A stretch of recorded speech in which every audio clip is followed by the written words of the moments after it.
तिन्ही कामं अतिशय म्हणजे असं समजा की जीवावर उदार होऊन करावं लागतं। त्यामध्ये त्या व्यक्तीला, त्या संस्थेला किंवा त्या सगळ्या मित्रांना जीवाला धोका असतो।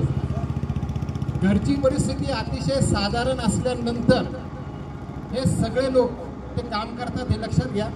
मी आतापर्यंत बरेच कामं पाहिले, त्यामध्ये ह्या सगळ्यांची आर्थिक अडचणी फार मोठ्या प्रमाणात असतात, त्यानंतरही ते धर्माचं काम करतात। मी यांना धर्मयोद्धा नाव दिलेले। ह्या 3 काम करणारे खास जे आहेत, मी माझी ओळख पण सांगतो, मी नंदकिशोर भावसार, नाशिक।